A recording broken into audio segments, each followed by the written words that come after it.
Hello everyone, this is Warhawk Beyond 2040 bringing to you another edition of the Wrestling Discussion Series.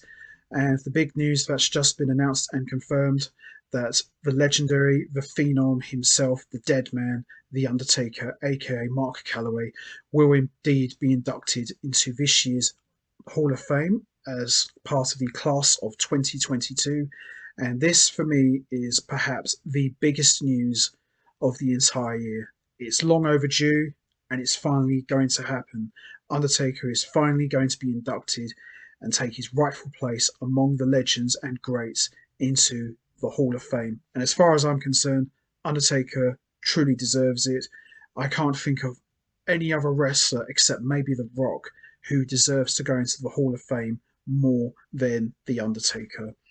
And Undertaker has had one of the most celebrated and legendary careers in professional wrestling history. He made his debut in November 1990 at Survivor Series, and he has been part of every single era, from the Golden Era to the New Generation Era to the Legendary Attitude Era to the Ruthless Aggression Era to the PG Era to the Reality Era and beyond. Undertaker has been a constant through WWE television for the last 30 plus years. And when guys were making the jump from WWE to WCW during the infamous Monday Night Wars, the one guy you could always rely on to be there through the thick and the thin was The Undertaker. And Undertaker, aside from being a legendary wrestler, Undertaker is one of the most popular wrestlers of all time. Nobody has a bond with the fans quite like The Undertaker. He has stuck by them through thick and thin.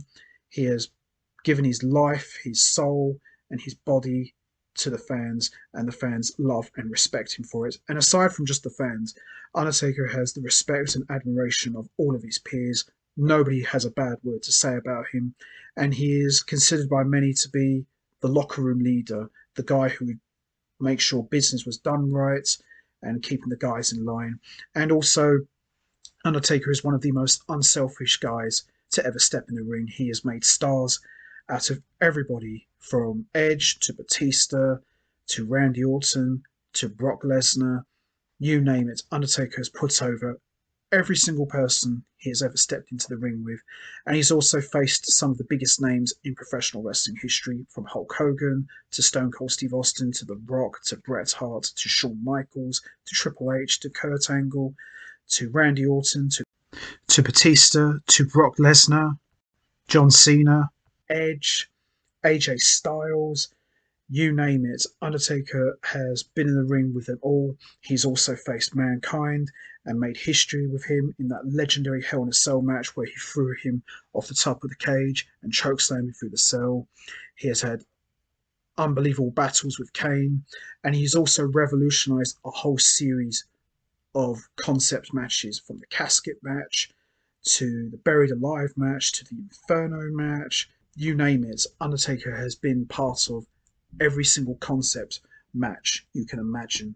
And he has also stolen the show multiple times at consecutive WrestleManias. But for me, his greatest match of all time, as far as WrestleMania is concerned, is his legendary match with Shawn Michaels at WrestleMania 25, which, in my opinion, is not only the greatest Undertaker match of all time, but it could very well be the greatest wrestling match of all time. And Undertaker is a 7-time world champion. He's been undefeated at WrestleMania, multiple time tag team champions. He's led his own stable, the Ministry of Darkness.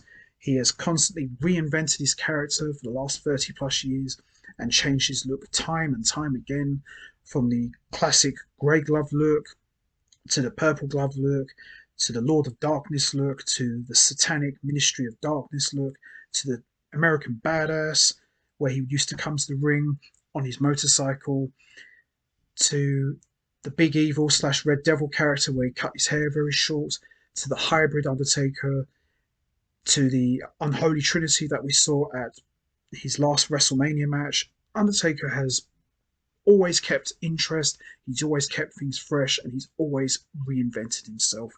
And of course, he's one half of the legendary tag team, the Brothers of Destruction, with Kane. You name it, Undertaker has done it all and then some. And I'm really happy to see him inducted into the Hall of Fame. Undertaker's been my favourite wrestler for many, many years. And the big question now is who's going to induct him? Obviously, if he was still with us, his legendary manager, Paul Bearer, would have been the ideal choice. Maybe it might be Kane, could be Vince McMahon, maybe Mick Foley, who knows? But I'm just really happy to know and see The Undertaker is finally taking his rightful place into the Hall of Fame, the class of 2022. And all I've got to say is many congratulations to The Undertaker. It's well deserved. So that's going to be it from me. I am going to wrap this up now. Who would you like to see induct The Undertaker into the Hall of Fame? Would you like it to be Kane? Would you like it to be Vince McMahon? You know, his greatest creation, the boss. Would you like it to be Shawn Michaels or Triple H or someone completely different, maybe his wife? You know what to do, guys. Hit the like button, hit the subscribe button, leave your thoughts and comments down below, and I will see all of you next time. So until then, take care, everybody, and stay safe. And once again, many congratulations to The Undertaker on being inducted into the Hall of Fame, the class of 2022.